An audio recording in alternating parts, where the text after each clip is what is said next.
Test के पहले दिन इंग्लैंड के खिलाफ 4 विकेट खोकर 264 रन बना लिए हैं। बुधवार को खेल खत्म होने तक रविंद्र जडेजा और शार्दुल ठाकुर 19-19 रन के स्कोर पर नाबाद लौटे। दिन के आखिरी सेशन में साई सुदर्शन 61 रन ने टेस्ट करियर की पहली 50 बनाई है। इसके अलावा ओपनर यशस्वी जायसवाल ने 58, केएल राहुल ने 46 और ऋषभ पंत ने 37 रन बनाए हैं। तो वहीं पंत दाएं पैर में चोट लगने के कारण रिटायर्ड हर्ट हो गए हैं और इसी के साथ इंग्लैंड की ओर से कप्तान बेन स्टोक्स ने 2 विकेट झटके हैं। तो आज का खेल रविंद्र जडेजा और शार्दुल ठाकुर आगे बढ़ाएंगे। भारतीय टीम से बड़े स्कोर की उम्मीद है। पहली पारी में बढ़त के लिए भारत को ज्यादा रन बनाने होंगे, क्योंकि मैनचेस्टर के इस मैदान पर भारत का रिकॉर्ड भी खराब रहा है, क्योंकि यहाँ भारत एक भी टेस्ट मैच नहीं जीता है। इसलिए संभल कर खेलने की बेहद ज्यादा जरूरत है।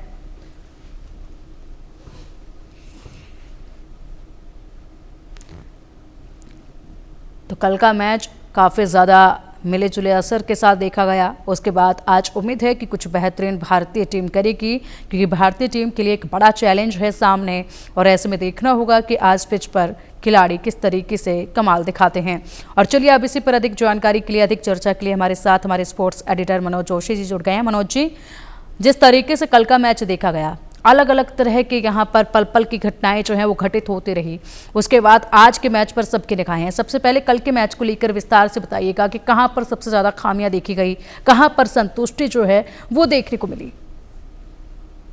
देखो जी, लंच तक तो पूरी तरह से जो है मैच मुट्ठी में था, क्योंकि हमने एक भी विकेट नहीं खोया था और ये पहली बार हुआ है कि हम ओवरसीज कंडीशन में जाते हैं, लंच तक एक भी विकेट नहीं खोते। ये इंग्लैंड में पहली बार हुआ और उसके बाद जो है विकेटों का गिरने का सिलसिला शुरू हुआ। 3 विकेट गिरे जल्दी जल्दी, लेकिन उसके बाद भारत ने संभाल लिया काफी कुछ। साई सुदर्शन की बल्लेबाजी और साथ में ऋषभ पंत का अच्छा सहयोग।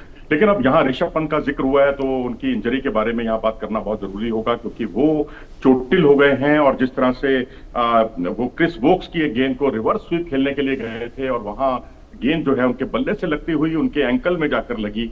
और कहते हैं ना, एंकल के पास जो नसें होती हैं वहां अगर इंजरी होती है तो वो थोड़ी सी कष्टदायक होती है और वो दर्द से कराह उठे और तो और खून भी निकला है।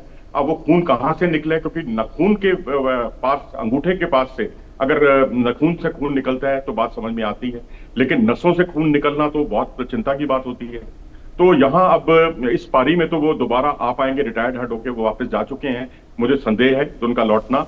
लेकिन दूसरी पारी में क्या वो बल्लेबाजी करने की स्थिति में होंगे, क्योंकि विकेट कीपिंग में तो उनको कोई करने की जरूरत नहीं है, क्योंकि ध्रुव जुरेल मौजूद हैं एक स्थानापन्न यानी एक सब्स्टिट्यूट प्लेयर के तौर पर। तो अब नियमों के अनुसार आप उनसे कीपिंग करा सकते हैं, जैसा कि हमने पिछले मैच में कराई थी।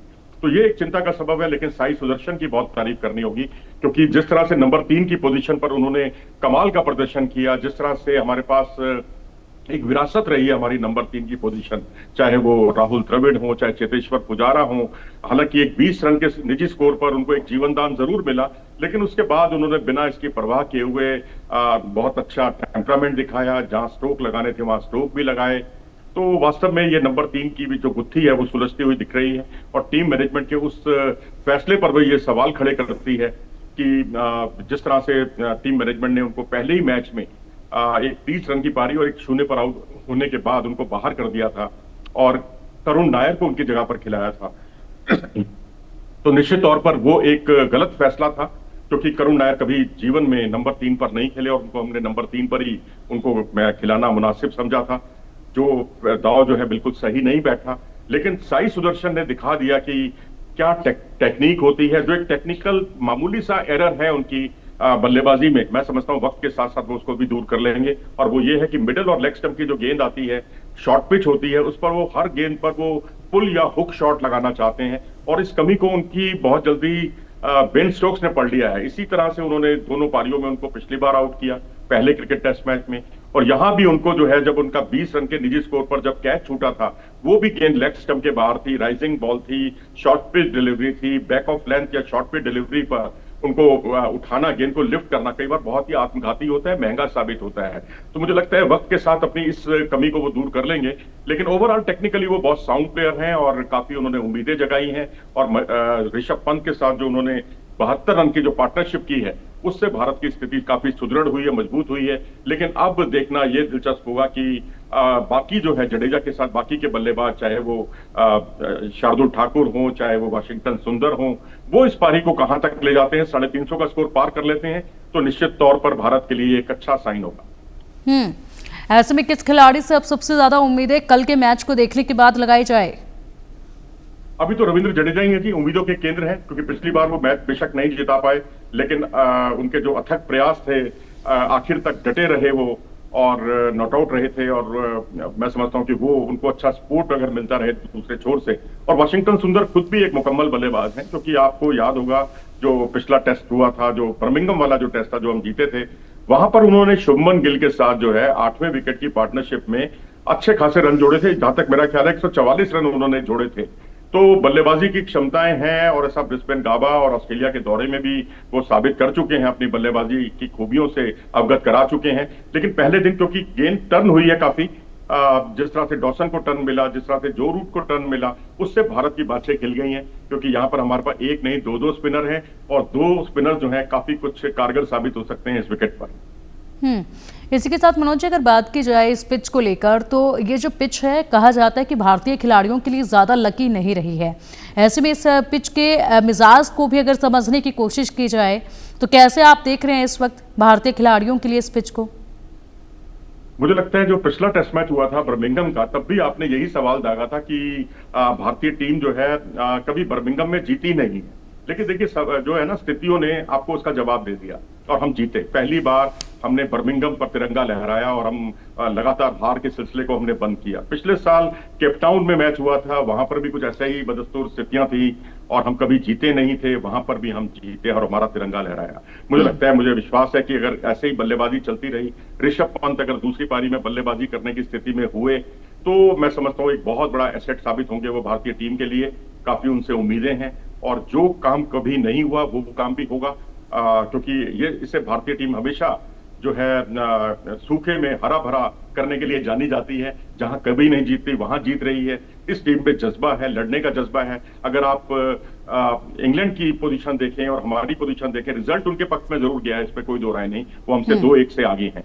लेकिन भारतीय टीम ने हर मोर्चे पर, अगर आप सेशन टू सेशन देखें, हमने ज्यादा सेशन जीते, हमने ज्यादा उनकी बॉलिंग देखें तो बॉलिंग में भी हमारा स्ट्राइक रेट अच्छा रहा, हमने ज्यादा सेंचुरियां बनाई, ज्यादा रन बनाए। बस उन गलतियों से निजात पाना होगा जो गलतियां हमने पिछले टेस्ट में की, लॉर्ड्स टेस्ट में या लीड्स के टेस्ट में, पहले टेस्ट मैच में जो गलतियां की थी, उससे हमें ध्यान देना होगा। लेकिन मैं समझता हूं कि यहाँ ऋषभ पंत पर बहुत कुछ निर्भर करेगा, लेकिन आज जडेजा पर निर्भर करेगा कि जडेजा अपने कुचल्ला बल्लेबाजों के साथ कितना आगे तक लेकर जाते हैं स्कोर को। लेकिन अभी मैं समझता हूं वाशिंगटन सुंदर को तो अभी कुचल्ला बल्लेबाज नहीं कहना चाहिए, वो अभी नॉट आउट है, वो अभी उनको आना है बल्लेबाजी करने के लिए। और शार्दुल के साथ जो उन्होंने कल पार्टनरशिप की है, दोनों मिलकर 19 रन बना चुके हैं। तो ये मैं समझता हूं कि स्कोर को 350 तक अगर ये ले जाते हैं तो भारत का अपर हैंड रहेगा इस मैच में। यानी कि आप की पूरी तरीके से उम्मीदें जो हैं वो फिलहाल जडेजा पर टिकी हुई हैं, और सिर्फ ना आपके बल्कि तमाम फैंस की भी। और इसी के साथ आप कह रहे हैं मनोज जी कि यहाँ पर वक्त के साथ अब ये जो पिच है वो भारतीय खिलाड़ियों को समझने लगी है, उनके अनुसार जो है वो दिखने भी लगी है, और भारतीय खिलाड़ी भी इस पिच को जो है बखूबी अब समझने लगे हैं, ये आप कह रहे हैं। लेकिन अगर आज की बात की जाए, पहले के मुकाबले में अगर आज की बात की जाए, तो क्या एक टारगेट है जो आपको लग रहा है कि इतना तो होना ही चाहिए, और इसी के साथ कुछ ऐसी चीजें जो अभी तक खामियां देखी गई हैं वो अगर आज ना की जाए? देखो जी, 350 रन तो आपको चाहिए, और दूसरा ये है कि फियर फैक्टर ये है कि आज नई बॉल जो है वो ड्यू हो चुकी है।